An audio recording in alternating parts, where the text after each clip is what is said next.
I could feel very high. It's a new day on the Enterprise and everybody's gushing about the planet we just visited. We've been careful to blend in, what with this having been a pre-warp civilization and thus in danger of contamination, hence the prosthetics on our foreheads. Some of us have been a little less careful than others though, as Reed discovers the phone that should be in his pocket is missing. A thorough search of any place it could have been dropped on the ship turns up nothing, so either it slipped out on the planet or some thieving bastard down there pinched it. Either way, we can make the search somewhat easier by doing a science to narrow the area, and finding it soon would be wise too, as certain factions on the planet seem to be gearing up for a nice little war. Being caught sneaking around in such an environment would likely not end well. Lucky then that Hoshi's narrowed down the area and that Reed recognises a pub we spent some time in. We launch the shuttle again, which I've just noticed is facing in the opposite direction to the one when it was docked in a shuttle bay too cramped to turn around, but let's ignore that for now. They dodge some tracking towers and aircraft on the way down and trot off to the pub. The landlord recognises them before giving a surreptitious nod to some distinctly military-looking lads at a table while we scan for the lost phone. It's in a back room that the landing party never visited, and the room is currently occupied, so they decide to wait. Or not, as the distinctly military-looking lads from the table make themselves known upon returning to the bar. Punching ensues, and we lose. Then everybody ends up in the back room after all. The occupants are military as well, and they ask about our phone. A lack of answer leads to a search, with Archer and Reed being relieved of all their special toys. The guy in charge decides he'd best report this, or perhaps doesn't want to catch the blame if it all goes to shit. Either way, he sends word to a general about detaining a pair of spies, and has Archer and Reed move to a secure compound. To the Enterprise we go, where people are starting to worry. Even T'Pol's concerned and tries to call Archer's phone. A signal is established, but she receives no response, so hangs up. It's not all bad news though, as making the connection means we can narrow down where the phone is. We're a little surprised to learn it's currently some 20 miles away from where we expected it, not least of which because the shuttle hasn't moved, so we start trying to find Archer and Reed's life signs. Not an easy job in the middle of a teeming city, but we don't have a lot of choice. Reed's bemoaning the current state of affairs. As results go, this one could be generously described as a complete and utter clusterfuck. He even suggests admitting that we're aliens, an idea Archer shoots down by rationalising that could make things even worse than having them think we're spies. The lad who tried to ask questions before arrives, but this time he's just here to escort us to the new guy. This is the General, and he wants to know who the captain is, as he was listening when T'Pol made her unsuccessful phone call attempt. Archer owns up, though tries to convince the General we're not members of the enemy military. He's less inclined to answer the General's questions about our gear, which earns him a bonk on the noggin. It's hardly surprising the General doesn't believe our claims of innocence. We were seen taking great interest in looking around, including at an event where one of their leaders was giving a speech. It's the sort of thing spies would do to gather intelligence. A further lack of response on our part is rewarded with a bit more of the old violence, which in turn causes even more questions when they notice Archer's fake forehead is hanging off. That, and Reed having different coloured blood to what was expected, results in them both being taken for closer examination. Up on the Enterprise, we've tracked down where Archer and Reed are being held. They're in a military compound, which doesn't match any part of the map Hoshi showed us when tracking their phone signal incidentally, but let's ignore that for now. Either way, it complicates things significantly. We might be able to free them with force, but any failure would just be giving the native species even more tech. Not to worry though, as Tucker remembers we have an old Cabal ship knocking around in storage, one of the tiny stealth pods from back in the pilot episode, and he's been trying to get both it and the cloak working in his spare time. Off he and Travis go to fiddle with that, while Hoshi eavesdrops on official military channels. Trying to get unknown tech to work in a hurry isn't the smartest plan we've ever had, though it does meet with some success. It's accidental success, sure, and the resulting wibbly has turned Tucker's arm invisible, but at least that means we're getting closer to the answer. The General is playing with our toys. Seeing our phase pistol at full power has him shitting himself at the idea of this being standard issue for his enemy, and his day is made even more complicated when a doctor tells him Archer and Reed aren't the same species as them. The significant biological differences are just one part though, as the multiple aircraft we dodged on the way down weren't quite as dodged as we thought based on the photo one of the buggers took. Aliens are a problem the General doesn't need, especially when it's possible there are more of the bastards in orbit, so it comes as somewhat of a relief when Archer and Reed say they're not aliens. Biologically enhanced super soldiers with experimental equipment, sure, but aliens? That's just bollocks.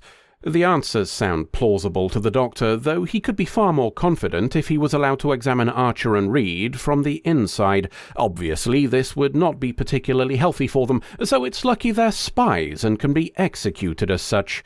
This news is intercepted by Hoshi in orbit, meaning we now have a time limit. Unfortunately, the cloak on our nicked Cabal ship isn't exactly working as intended. We don't have a lot of choice though, so as it's a bit more sturdy than a shuttle, we're going to use it anyway. As Archer and Reed are debating their lack of options, with the former deciding he was right to keep our origins a secret, we're finally launching the Cabal ship, and we've even managed to cloak it as well. It wasn't really built for 3 people, but this wouldn't be Star Trek if we weren't risking all of the command staff, so T'Pol had to come. We'd best get a move on too, as it's execution time. Nothing is simple in Starfleet, so obviously the cloak turns itself off mid-flight. Some local aircraft take issue with this and fart bullets at us until we can turn it back on again. And just as well we did. Archer and Reed have gained some rather fetching black neckties when the whole yard becomes a dust storm. Things become even more confusing when a disembodied arm appears from nowhere and poops red at a guy. Fighting ensues, during which Tucker frees Archer and Reed. We can't go without grabbing our gear though, so Archer buggers off to fetch it. 2 dropped guards later, and he's scooping stuff into his pockets. The medical data's coming with us too, so let's hope they didn't make any copies. Out he goes again to run through a hail of completely ineffectual alien bullets. He hops into the Cabal ship, which promptly closes its door and buggers off, leaving the General to contemplate what effect this whole shambles is going to have on his pension. We're back on the Enterprise after fetching our shuttle and flying the fuck away as fast as possible. If shit kicks off back there, we want to have as much plausible deniability as we can get. We may not have left them with our gizmos, but we've completely bollocksed up one faction's beliefs about another, which would be dangerous enough, even without them already gearing up for war. T'Pol's impressed with Archer's willingness to die before making it worse by telling the truth, though, so that's something. And Tucker's invisible arm is mostly back to normal as well, so we'll leave him to worry about what all those science wibblies might have done to his long-term health as we get ready to take another step on the long road. Before we start the analysis proper, let's get a couple of complaints out of the way. First off, somebody asked up either the map or external view of the military compound. The aerial view we were given on the Enterprise after tracking Archer's phone showed a built-up area. In fact, the population density was one of the reasons given for difficulty in tracking down their life signs. Cut to later, and multiple external shots of the compound showed a whole lot of nothing save for trees. We know it wasn't a map of the pub because we were already shown a map of the pub, and dialogue told us it was some 30 kilometers away as well. Any potential headcanon then requires the General and our tech to have been moved to an intermediary point where he overheard the phone call from T'Pol before ending up at the compound, which is hardly the most efficient or secure way to deal with unknown enemy artifacts, is it? The far more likely answer is that at least 2 parties on the production team were not on the same page.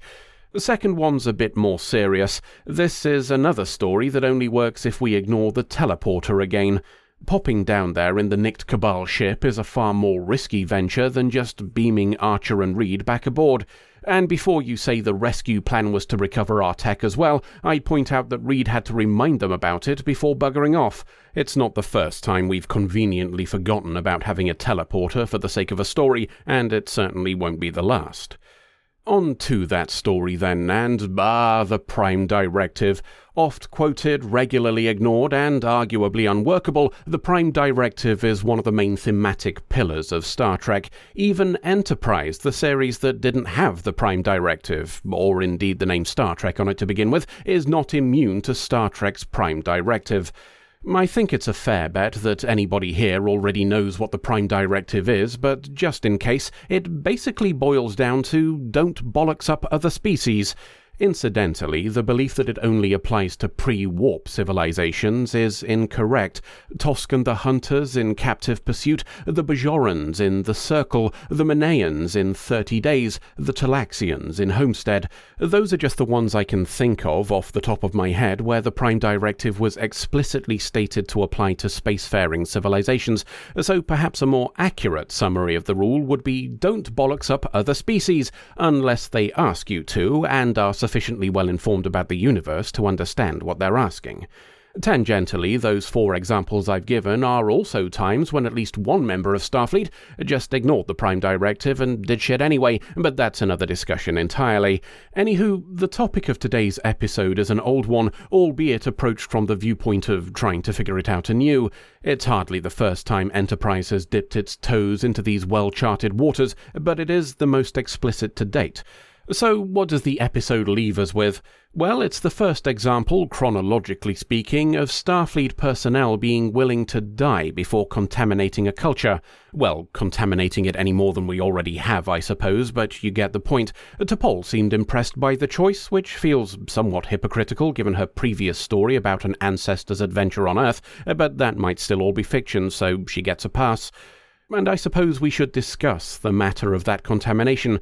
The story itself is clear that technology is just one way to interfere with a culture. We left nothing tangibly physical behind, but the effects of our presence are likely to be felt all the same. We've left one faction on the planet with a belief that another faction is significantly more technologically advanced than expected.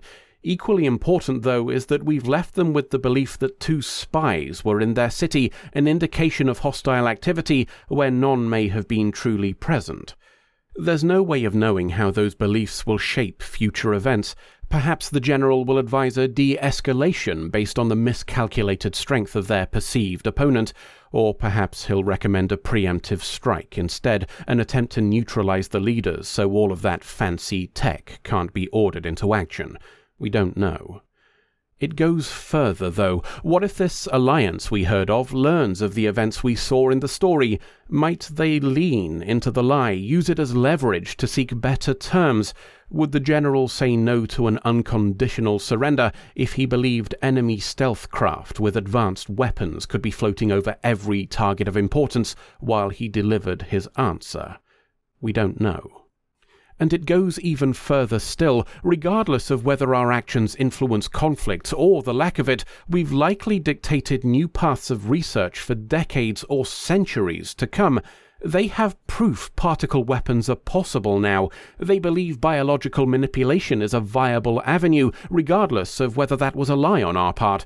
How much telecommunications and security equipment do you think was in that military compound? How much data did they gather when we opened the door of the Cabal pod? We don't know. If you want to be particularly thorough, you could even argue that there's a yet deeper layer of contamination. Let's ignore losing the tech. Let's ignore all that came after. Let's pretend there was no ambush. Let's say it was just Archer and Tucker visiting the pub. When we went back there for a second time, the landlord came over and asked what we wanted. When neither answered, he said, "We received a shipment of Arrakis malt this afternoon," and Archer responds with, "Sounds good." Perfectly innocuous on the surface, but we have no idea of what Arrakis malt is. Maybe this was the first time the landlord had tried selling it, and his positive response here made him order more.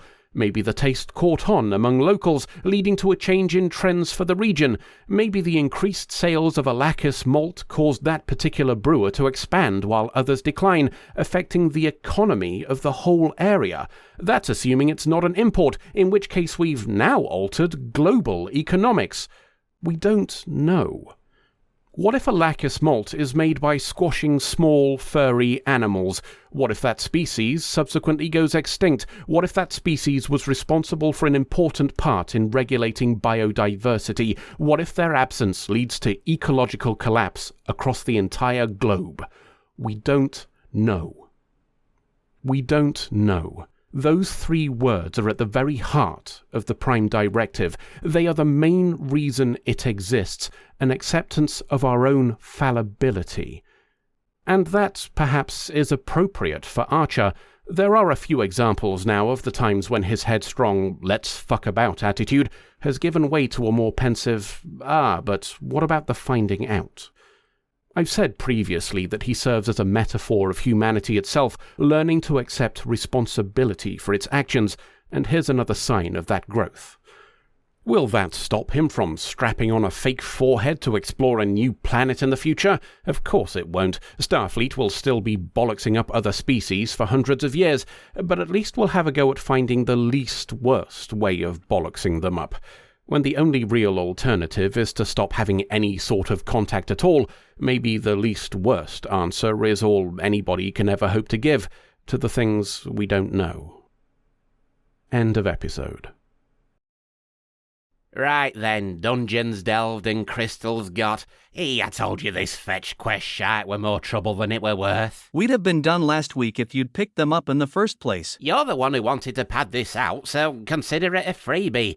Do we get to make this ruddy translator now or not? Sweet merciful prophets, no. This was just step 1 on the 204-point list. No. Are we doing this again? Yes, we are. There's a limit to me patience. I agreed to stretch the job out so the credits had something to scroll in front of, but I didn't sign up to take part in a chuffing odyssey. Was that a cynical attempt to game the algorithm? Don't bother. It only works if you're being racist. It were worth a try, and at least Al got a cameo out of it. Anyway, no, we're not doing a 204-point bloody list.